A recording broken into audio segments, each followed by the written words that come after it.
My parents sold my lake house to pay for my sister's $150,000 wedding. They laughed, saying, "Thanks for the wedding present." I smiled and told them to check their mail. Their faces froze when they saw. I am Caitlin, 34 years old, and the lake house my grandfather left me was my sanctuary, my future, and my most treasured possession. When I discovered my parents had secretly sold it to fund my sister Hannah's extravagant wedding, something inside me broke. Our family had always operated with a clear hierarchy, with Hannah at the top and me somewhere near the bottom, but this betrayal crossed a line I never imagined possible. Before I continue my story, let me know where you are watching from in the comments. Hit that like button and subscribe if you want to hear more stories about standing up to family betrayal. My grandfather Jack was the one person in my family who seemed to truly see me. While my parents were constantly distracted by Hannah's demands and dramatics, Grandpa Jack would take me fishing, teach me how to fix things, and tell me stories about his own childhood.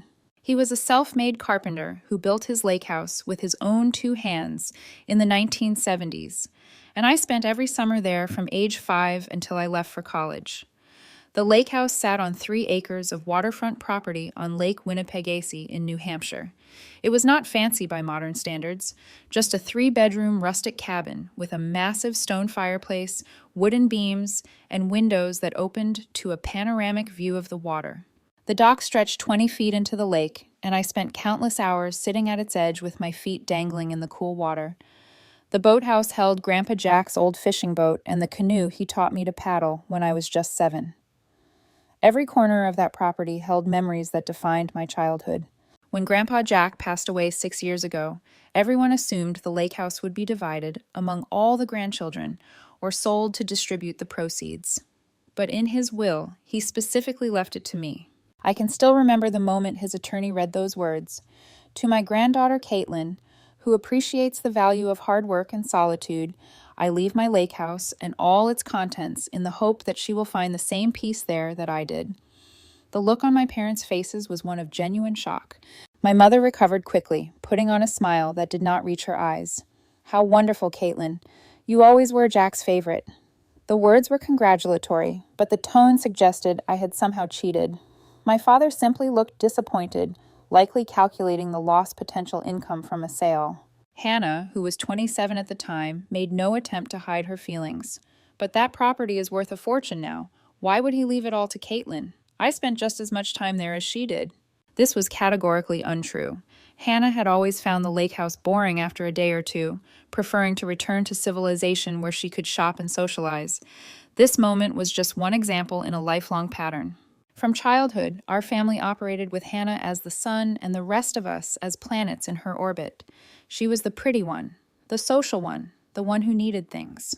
I was the responsible one, the self-sufficient one, the one who should understand when resources went to Hannah instead. When Hannah wanted ballet lessons, my parents found the money. When I wanted to attend a summer architecture camp, I was told to save my babysitting money. When Hannah crashed her first car 3 months after getting her license, my parents replaced it. When I needed textbooks for college, I worked 2 jobs to afford them. Despite this imbalance, I managed to build a successful career as an architect. I put myself through school, secured internships through hard work rather than connections, and now own a small but respected firm specializing in sustainable residential design. My parents acknowledged my success with mild surprise, as though they had not expected me to accomplish anything without their help. Hannah, meanwhile, bounced from job to job, always finding reasons why each position was beneath her, or failed to appreciate her talents. She worked briefly at a boutique, a real estate office, and most recently as a social media coordinator for a local business. None lasted more than 6 months. Throughout her 20s, my parents subsidized her rent, paid off her credit cards multiple times, and never questioned her choices. When Hannah met James 3 years ago, my parents were thrilled. James came from a family with money, worked at his father's investment firm, and seemed capable of maintaining the lifestyle Hannah felt she deserved. What they either did not notice or chose to ignore was that James shared Hannah's tendencies toward financial irresponsibility. He drove an expensive car, wore designer clothes, and took Hannah on lavish vacations, but lived in an apartment he could barely afford and carried significant debt. When they announced their engagement last year, Hannah immediately began planning what she called her dream wedding. Initial discussions involved reasonable venues and guest lists, but within weeks, her vision had expanded dramatically. The guest list grew from 100 to 300 people. The local country club was replaced by an exclusive resort. The simple white dress became a custom designer gown. I was genuinely happy for my sister and offered to help with planning. I even suggested that the lake house could be a beautiful rehearsal dinner venue or perhaps a location for pre-wedding photos. I attributed her disinterest to her desire for more glamorous settings, never imagining the truth. As the wedding planning progressed, my parents began looking increasingly stressed during family dinners. My father, normally quick to boast about business successes, became vague when asked how work was going. My mother developed a new habit of checking her phone whenever financial topics arose. When I directly asked if they were concerned about wedding costs, my father dismissed the question with forced cheerfulness. "Your sister only gets married once," he said, though we all knew this was statistically unlikely, given Hannah's history of brief, intense relationships. "We want her day to be perfect." I offered to contribute a few thousand toward the wedding, though it would strain my own budget. My mother almost seemed ready to accept before my father interrupted. "That's very generous, Caitlin, but unnecessary. We have it under control." In retrospect, the signs were there. I simply failed to imagine how far my parents would go to maintain the family dynamic that had defined our lives for decades.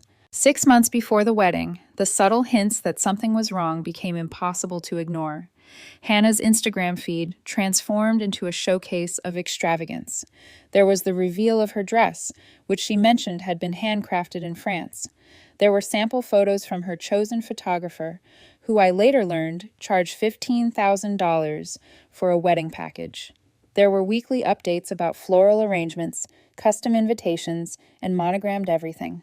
During a Sunday dinner at my parents' house, I casually mentioned that I planned to spend a long weekend at the lake house to do some maintenance and check on the property. "Oh, you don't need to bother with that," my mother said quickly. "Your father hired someone to look after things." This was news to me. "Really? Who? I've been working with Ted Johnson for years." "Just someone new," my father replied suddenly, very interested in his mashed potatoes. "Ted retired." That was strange, since I had spoken with Ted just 2 months earlier, and he had mentioned no plans to retire. I made a mental note to call him the next day. When I tried his number, it went straight to voicemail. I tried again later in the week with the same result. I told myself he was probably just busy, but something felt wrong. Around the same time, I noticed my parents had removed several family photos from their living room walls, specifically ones that included the lake house in the background. When I asked about this, my mother claimed they were being reframed. Then came the shopping spree. Hannah arrived at another family dinner wearing a diamond bracelet I had never seen before. "Early wedding gift from Mom and Dad," she explained, jangling it on her wrist.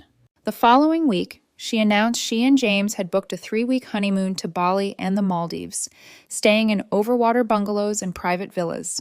The week after that, she pulled up in a brand new BMW, replacing her perfectly functional car. "Where is all this money coming from?" I asked my friend Sophia over coffee.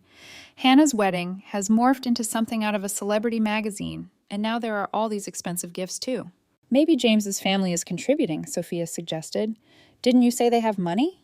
The theory made sense, until I ran into James at a local restaurant where I was picking up takeout. He was having dinner with a colleague, and I stopped briefly to say hello.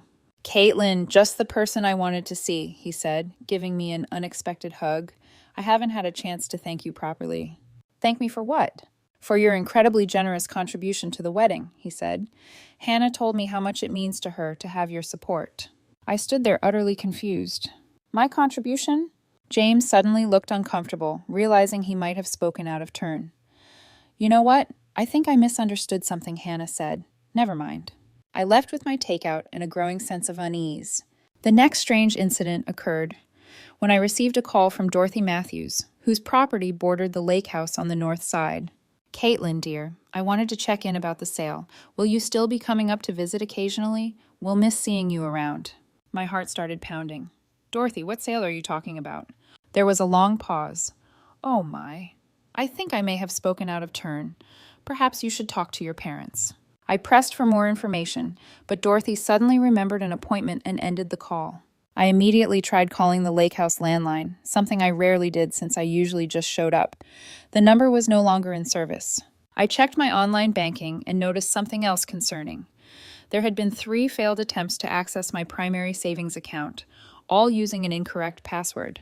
The attempts had come from an IP address I didn't recognize. At this point, I could no longer ignore the mounting evidence.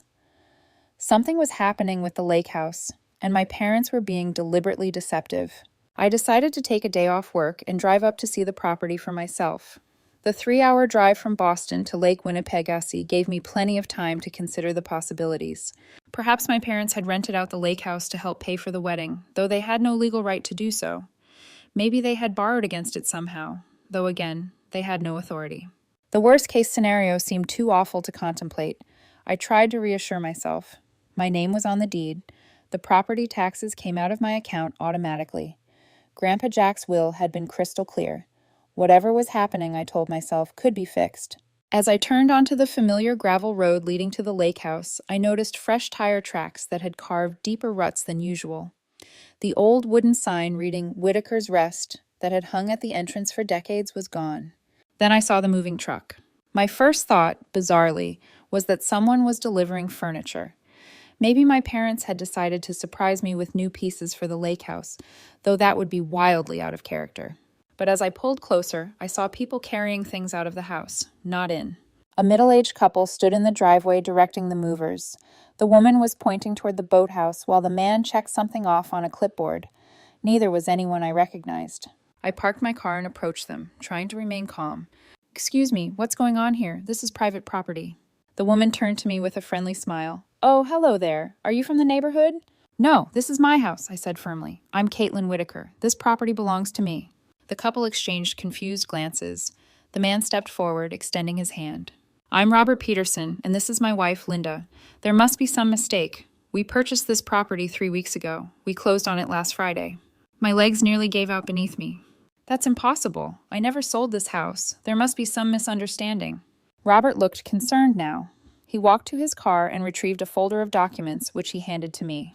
"Here are all the sale papers. We bought it from Thomas and Elizabeth Whitaker. Are they relatives of yours?" My parents. They had sold my house without my knowledge or consent. I flipped through the documents with trembling hands, seeing my parents' signatures on page after page. Then I saw something that made my blood run cold. My signature, or rather, a poor imitation of it. "This is not my signature," I said, my voice barely above a whisper. "I didn't sign these papers. I never agreed to sell this property." The Petersons looked horrified. "We had no idea," Linda said. "The sale went through a realtor and everything seemed legitimate. We've already sold our previous home." I handed the papers back, struggling to maintain composure. "I'm sorry, but I need to speak with my attorney. This property was left to me by my grandfather. My parents had no right to sell it." I somehow managed to get back to my car before the tears came. I sat there sobbing uncontrollably, staring at the home that had been mine yesterday, and now apparently belonged to strangers. Through the windshield, I could see the Petersons having an animated discussion, occasionally glancing my way with concerned expressions. After pulling myself together enough to drive, I headed straight to the county records office. The clerk was sympathetic as I explained the situation and helped me locate the relevant documents. Sure enough, there was a record of the sale dated 3 weeks earlier. The property had sold for $375,000, which I knew was at least $175,000 below market value. The sale had been rushed, with the buyers paying cash. As I was leaving the records office, my phone rang. It was Dorothy Matthews. "Caitlin, I've been feeling terrible since our call. I think you should know what I overheard. I was at the general store about a month ago when your parents came in. They were talking about using the lake house money for Hannah's wedding. Your father specifically said they needed to take care of it before you found out." I thanked Dorothy for the information and asked her to email me a written statement of what she had heard, which she agreed to do. My next call was to my friend Stephanie, who worked as a real estate attorney. I explained the situation as calmly as I could, though my voice broke several times. "They forged my signature, Steph. They sold my house to pay for Hannah's wedding." "Jesus, Caitlin, that's not just unethical. That's criminal. Forgery, fraud, theft, you name it. Do you want me to meet you somewhere? You shouldn't be alone right now." We arranged to meet at her office in Concord. On the drive there, I received a notification from my bank about another attempted access to my account. It was as if learning about the house had opened my eyes to a whole pattern of deception. Stephanie reviewed the documents I had obtained and confirmed my worst fears. This is open and shut, Caitlin. Your parents had no legal right to sell the property. The forged signature is clear fraud. We can get the sale reversed, though it will be messy and take some time. The poor buyers will have to be compensated for their trouble. Do you want to pursue criminal charges against your parents? The question hit me like a physical blow. Did I want my own parents arrested? Despite everything, the answer was no. I wanted justice. I wanted my property back. But I didn't want to see my parents in handcuffs. I want to handle this carefully, I said finally. Hannah's wedding is in 3 weeks. I don't want to detonate this bomb before then. Stephanie looked skeptical. You're going to let them go through with the wedding using your money after what they did? I had been asking myself the same question. Part of me wanted to burn it all down immediately, to call the police, confront my parents and Hannah, and expose everything. But another part, the strategic part, suggested a different approach. If I confront them now, it will be chaos. The focus will be on saving the wedding, not on what they did. Emotions will be running high, and somehow I'll be positioned as the villain for ruining Hannah's special day. If I wait until after, there's nowhere to hide. The deed is done, literally and figuratively. Stephanie nodded slowly. That makes sense. So, what's the plan? We document everything now. We prepare all the legal paperwork. We get statements from Dorothy and anyone else who might have relevant information. We build an airtight case. And then the day after the wedding, we deploy it. Cold, Stephanie said with grudging admiration, but fair. As I drove home that evening, my phone buzzed repeatedly with texts from my mother asking about wedding details, and Hannah sending photos of floral arrangements. The cognitive dissonance was staggering. They were carrying on, as if nothing had happened, as if they hadn't just committed a crime against me. I didn't respond to any of the messages, unsure I could maintain the facade of normalcy. That night, I barely slept, alternating between rage, grief, and disbelief.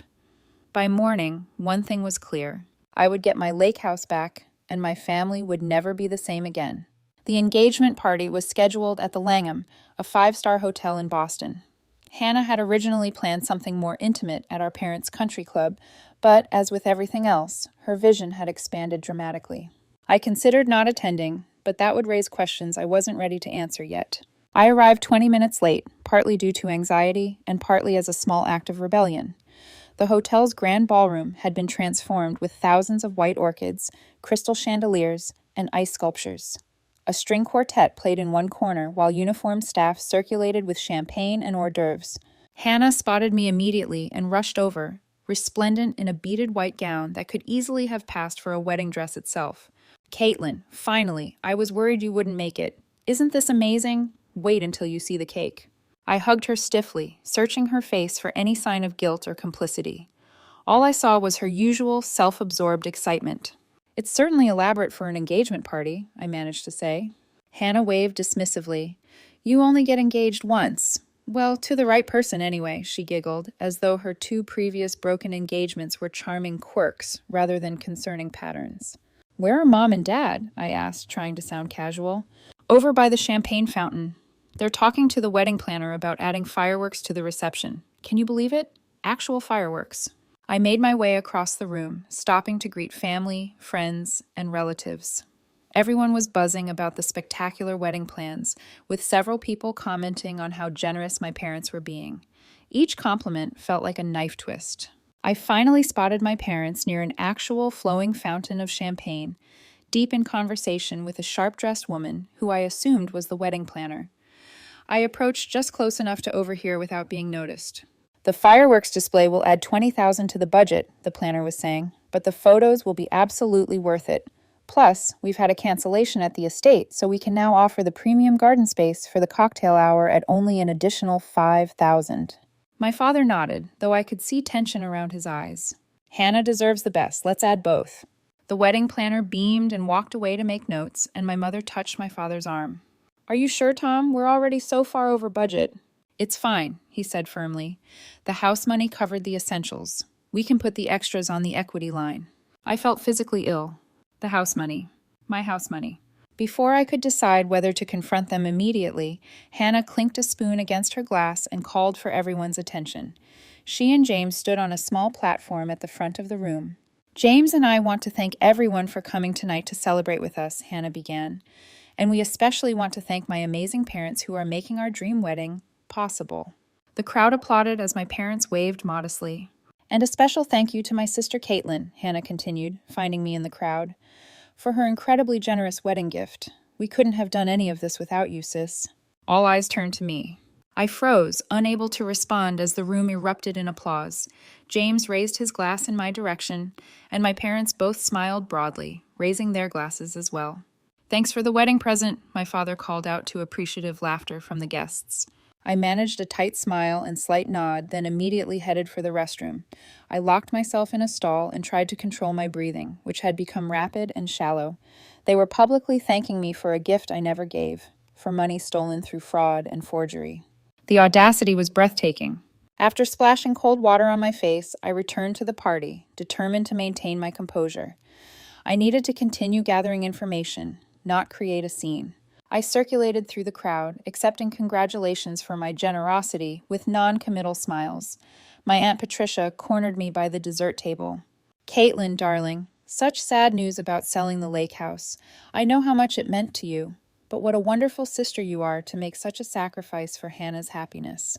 I nearly choked on my champagne. "What exactly did you hear about the lake house, Aunt Patricia?" "Just that you decided to sell it to help fund the wedding. Your mother mentioned you were having second thoughts, but she assured me you came around to the idea. She said you realized you weren't using it enough to justify keeping it." Each word was another revelation of the narrative my parents had constructed. They weren't just thieves, they were actively working to control the story. As I made my way through the party, I saw evidence of the lake house money everywhere. The custom ice sculpture depicting Hannah and James dancing had cost thousands.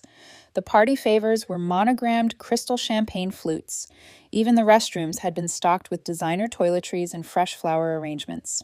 I finally encountered my parents near the gift table. My mother embraced me warmly as if nothing was wrong. "Caitlin, you look beautiful tonight. That blue really brings out your eyes." "Thanks, Mom. Quite a party." "Only the best for your sister," my father said, putting his arm around my shoulders. "We're so proud of you both, you know. Hannah with her upcoming marriage and you with your successful business." I wondered if he realized the irony. Hannah was being rewarded with a $150,000 wedding for finding someone to marry, while my years of hard work building a business from nothing merited only a casual mention.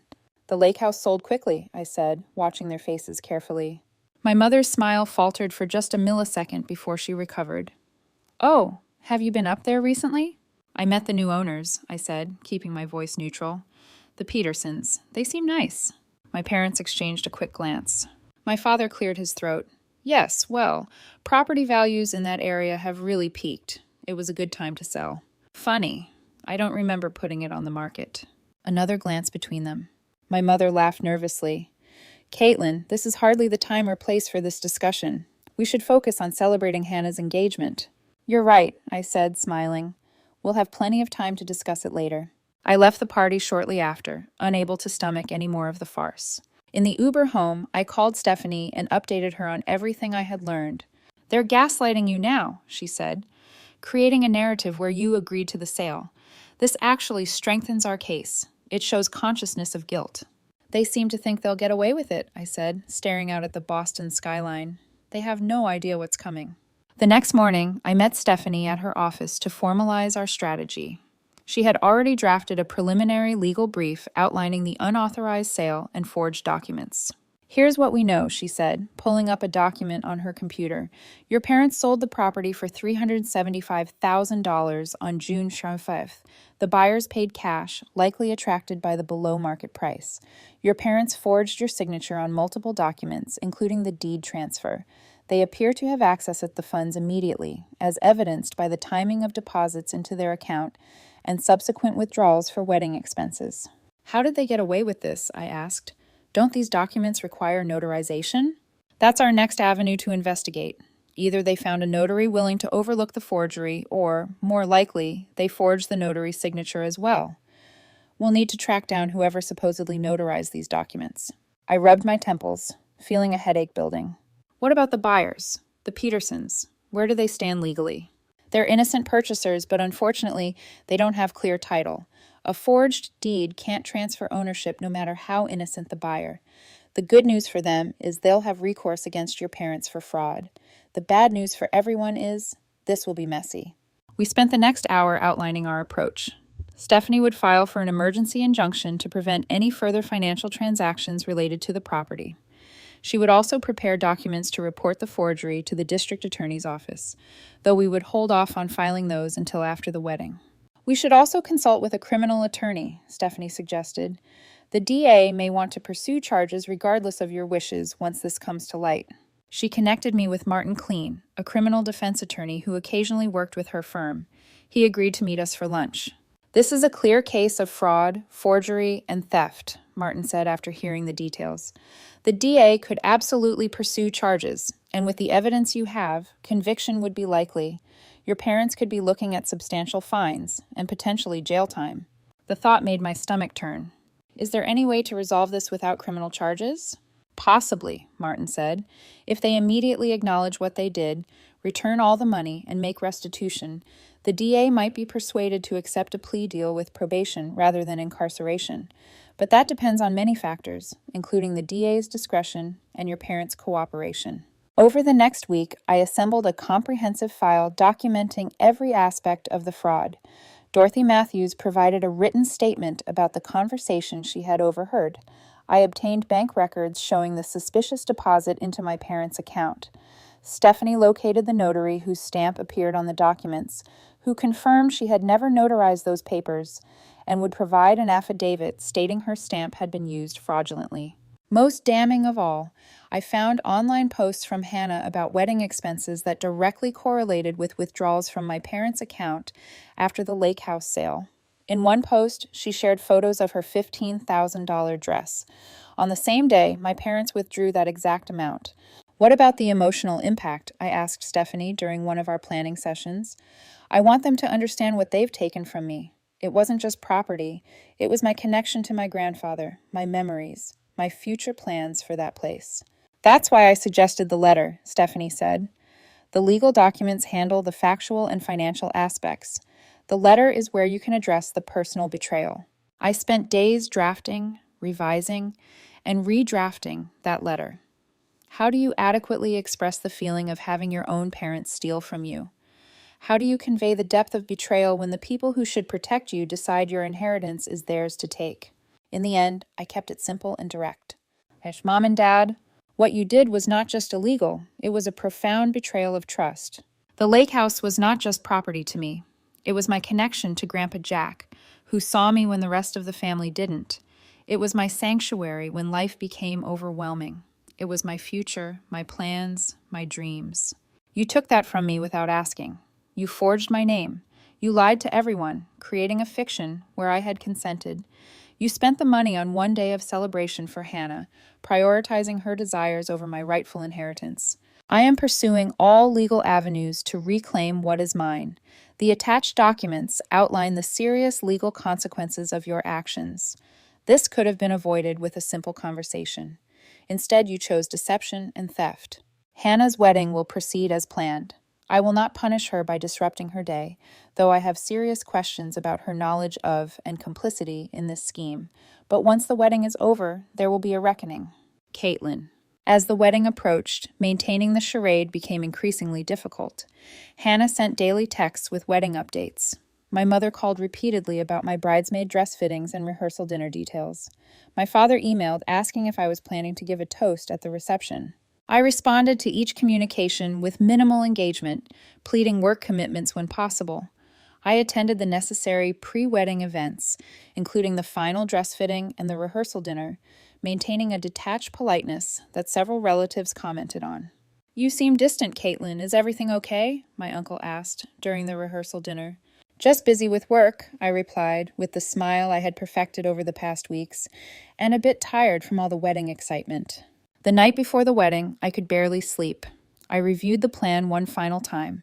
Attend the wedding, maintain composure, allow Hannah her day. Then, the morning after, Stephanie would send the legal package to my parents via courier, and I would forward my letter via email. The reckoning would begin.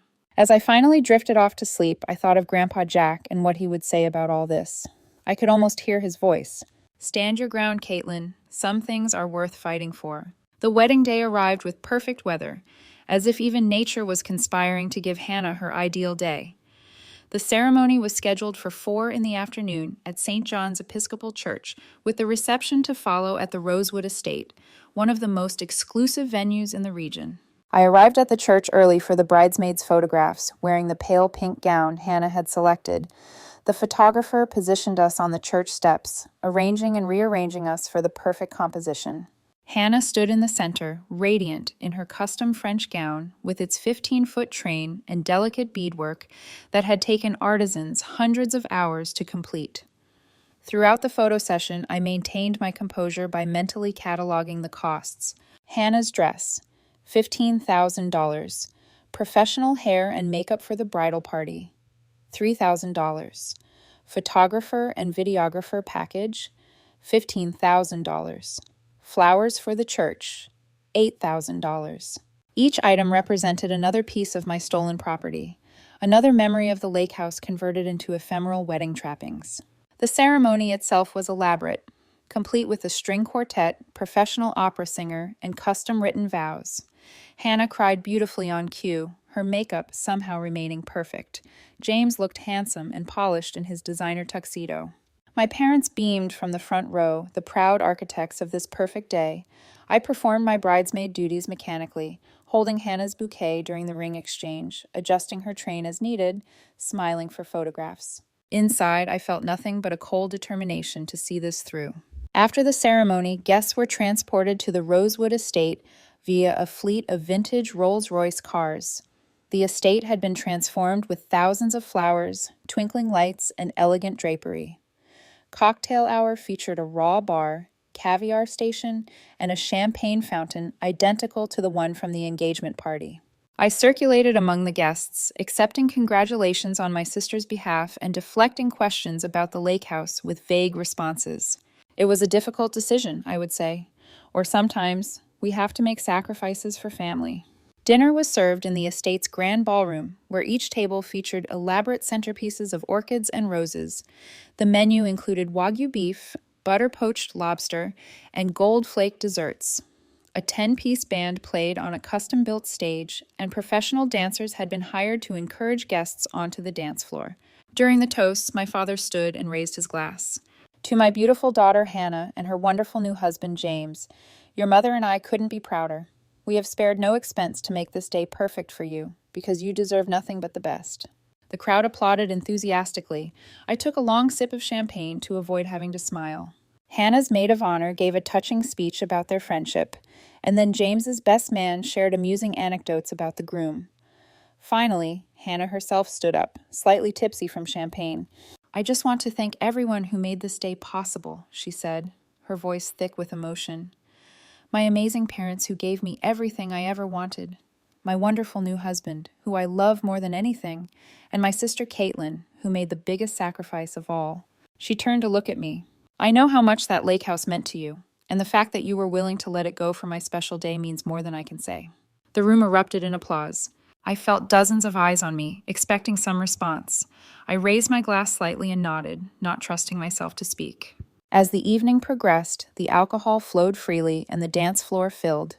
The cake cutting, the first dance, the father-daughter dance, each unfolded exactly as planned.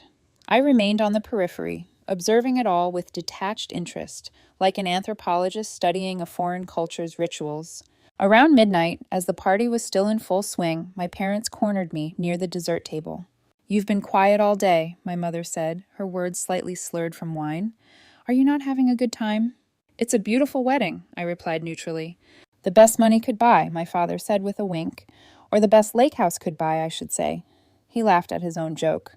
"We never properly thanked you," my mother added, squeezing my arm, "for understanding about the house. It really was the only way to give Hannah the wedding she deserved." I looked at them, these people who had raised me, who had just admitted to stealing from me as casually as commenting on the weather. A strange calm settled over me. "You should check your mail tomorrow," I said with a slight smile. My father frowned. "What? Why?" "Just some information I think you'll find interesting," I said. "Enjoy the rest of the evening." I walked away, leaving them looking confused. It was the only moment of satisfaction I had felt all day. The wedding concluded with a grand sparkler send-off as Hannah and James departed for their 3-week honeymoon in a vintage Bentley. Guests tossed rose petals and cheered as the car pulled away. My parents stood arm in arm, looking exhausted but triumphant. I returned to my apartment and sent a text to Stephanie. Wedding complete. Proceed as planned tomorrow. The next morning, at precisely 9:00 a.m., a courier delivered the legal package to my parents' home. It contained documentation of the forgery, statements from witnesses, bank records showing the transfer of funds, and legal notices of the actions being taken to reverse the sale and investigate the fraud. Simultaneously, I sent my letter via email to both of my parents. At 9:01, my phone began ringing. First my father, then my mother, then back to my father again. I let each call go to voicemail. At 9:30, the text started. What is this, Caitlin? Call us immediately. Dad. There's been a terrible misunderstanding. Please answer your phone. Mom. You can't do this to us, to your sister. We need to talk.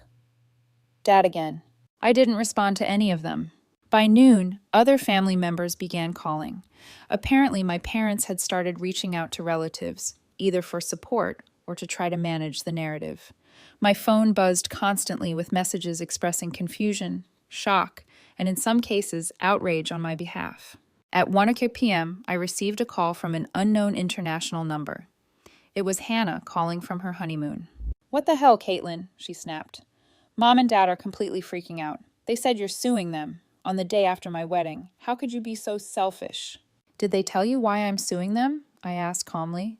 Something about the lake house. They said you changed your mind about helping with the wedding, and now you're being vindictive. Hannah, they forged my signature and sold my house without my permission. They stole from me to pay for your wedding. Did you know about that?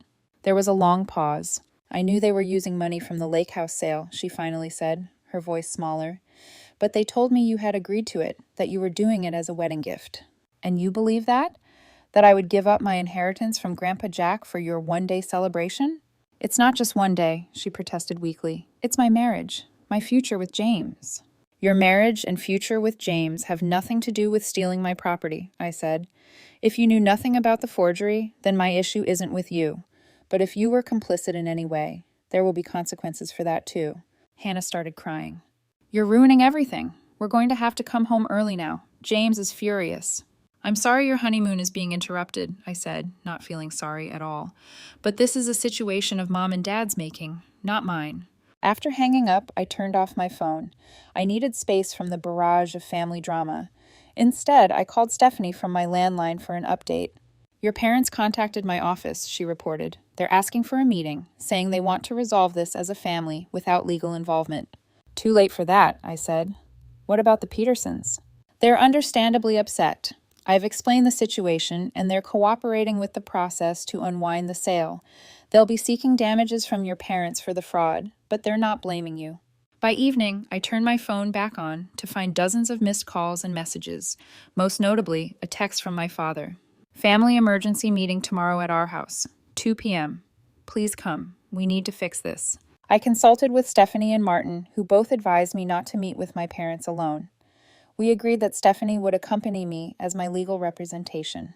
When we arrived at my parents' house the next day, I was surprised to find not just my parents waiting, but also Hannah and James, apparently back early from their honeymoon, my father's brother, Uncle Steve, and my mother's sister, Aunt Patricia. Clearly, my parents had called in reinforcements.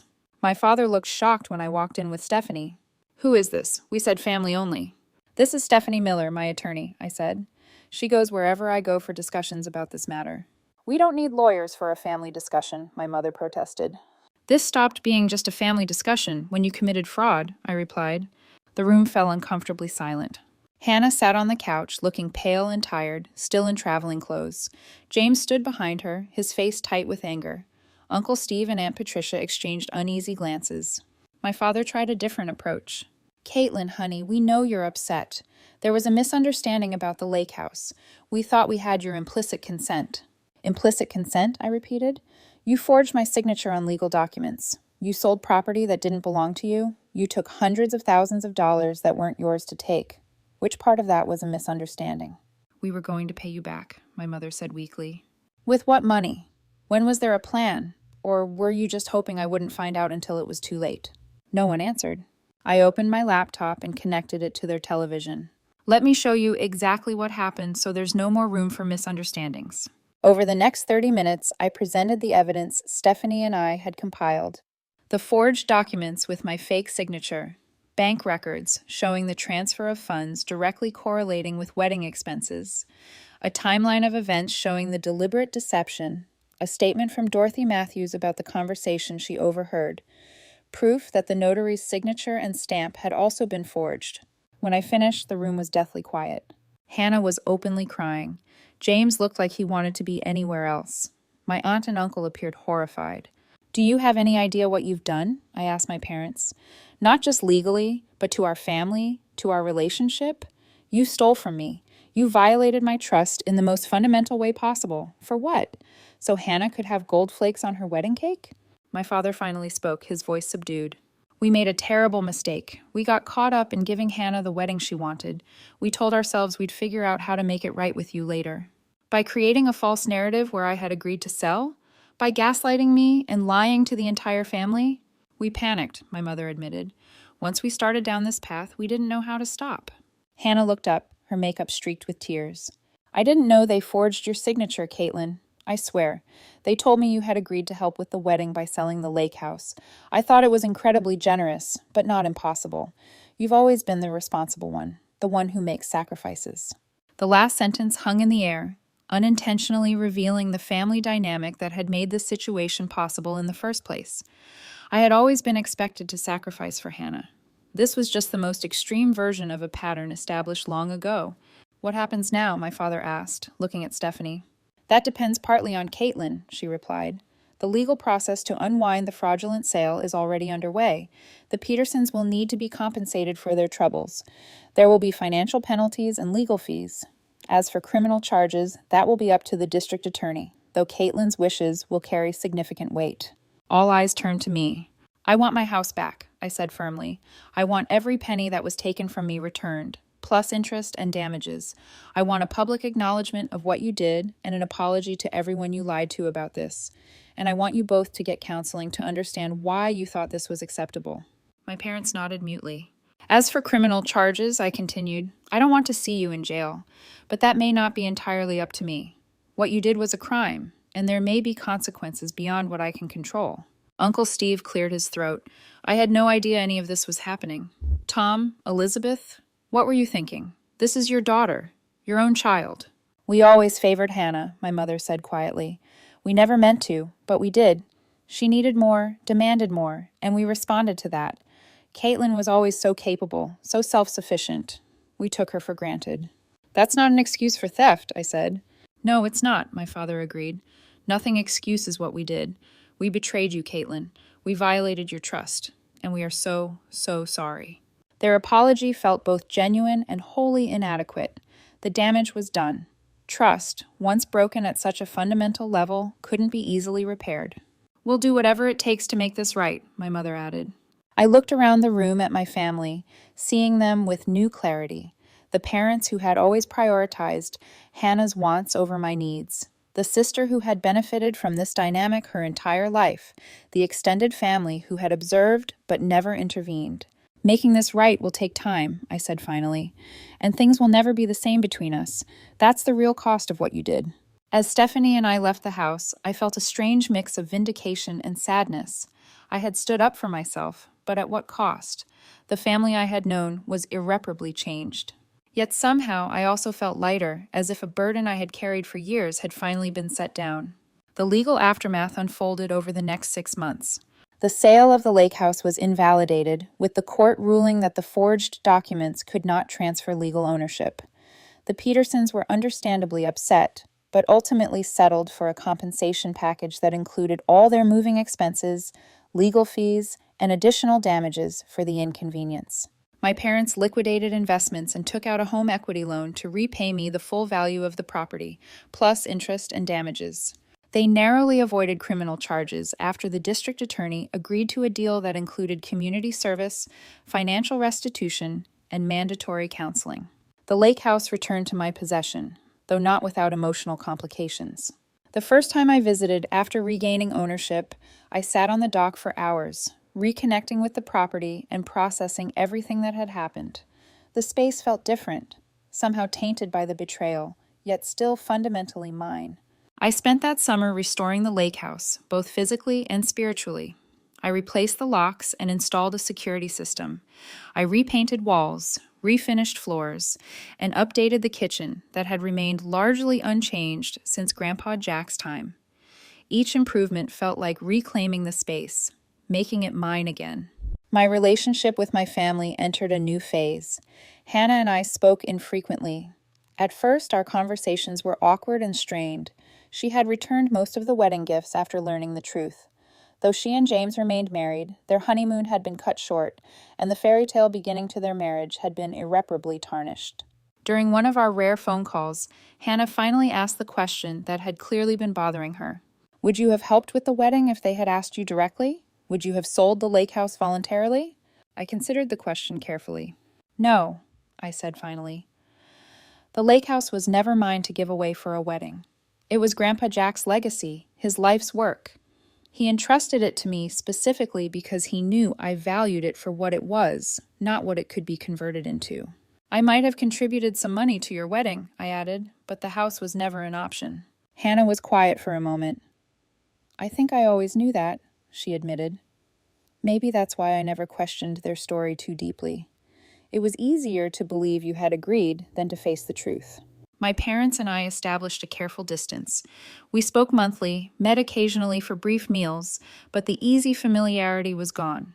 They continued with their counseling, gradually coming to terms with the damage they had caused and the patterns that had led to their actions. We always thought we were doing what was best for both of you, my mother said during one difficult conversation. Hannah seemed to need more support, more attention, more resources. You were so capable, so independent. We told ourselves it balanced out somehow. It never balanced, I replied. You took my independence as permission to give everything to Hannah. Being self-sufficient became a punishment. My father nodded slowly. We see that now. We failed you, Caitlin, not just with the lake house, but throughout your life. We took your strength for granted instead of nurturing it. These conversations were painful but necessary. They represented the first honest exchanges we had ever had about the family dynamic that had shaped all our lives. 6 months after the wedding, I held a small gathering at the restored lake house.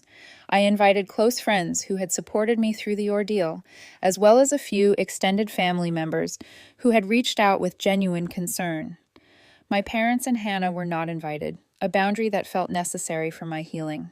As we sat around the fire pit that Grandpa Jack had built with his own hands, watching the sunset over the lake, my friend Sophia raised her glass. To Caitlin, who taught us all that standing up for yourself isn't selfish. It's necessary. The simple toast brought tears to my eyes. For so long, I had accepted the narrative that putting my own needs first was somehow wrong. That sacrifice was my designated role in the family. Breaking that pattern had been painful, but essential. The lake house became my sanctuary in a new way. I began spending one weekend a month there, sometimes alone, sometimes with friends. I established new traditions, new memories.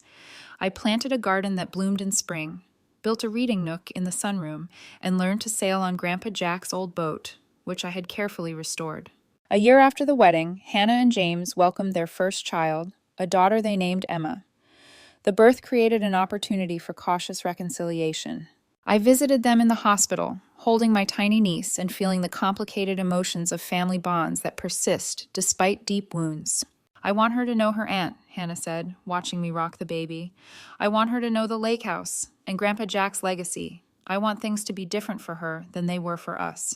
It was the closest thing to a genuine apology I had received from my sister, and an acknowledgement that the patterns needed to change for the next generation. 2 years after the wedding, I invited my parents to the lake house for the first time since the incident. It was a brief visit, just an afternoon, but an important step. They walked through the renovated space with visible emotion, noting the changes I had made while respecting the original character of the home. Jack would be proud of what you've done here, my father said quietly, running his hand along the original woodwork. He always said you understood the value of this place in a way the rest of us never did. My mother paused by the framed photo of Grandpa Jack that I had placed prominently in the living room. We lost sight of what matters, she said. We got caught up in appearances, in Hannah's demands, in our own insecurities as parents. We forgot that some things are worth more than money can measure. Their visit was neither a full reconciliation nor a complete forgiveness, but rather an acknowledgement that healing is a process, not an event. Some trust might eventually be rebuilt, but our relationship would never return to what it was before. Perhaps that was for the best. The most important lesson I learned through this ordeal was about the nature of boundaries. For years, I had allowed my family to take advantage of my independence and resilience. I had accepted less while Hannah received more, telling myself it didn't matter, that I didn't need their support or approval. But in doing so, I had enabled the very dynamic that ultimately led to the theft of my inheritance. Standing up for myself wasn't just about reclaiming the lake house. It was about reclaiming my place in the family narrative.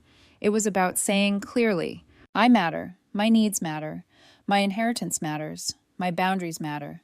3 years after the wedding, I stood on the dock at sunset, watching the light play across the water.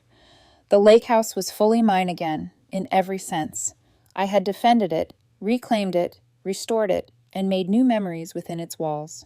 Grandpa Jack's legacy continued, not just in the physical structure, but in the strength he had seen in me long before I recognized it in myself.